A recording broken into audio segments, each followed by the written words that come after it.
Hey guys, Heidi from Fiddes Australia here.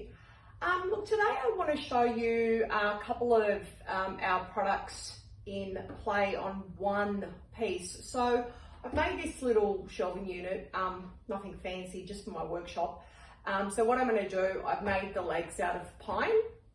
So I want to stain them really dark. Today I'm going to use our Lightfast Water Stain in Ebony.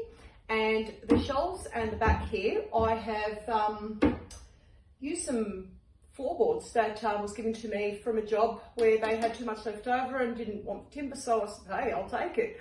So what I'm going to do here is I want the shelves to stay as raw looking as possible, so I'm going to achieve that by using our Tinted Hardwax Oil in white. So I will buff a coat of that in, then I'll roll some clear on top, and that will be that, all done.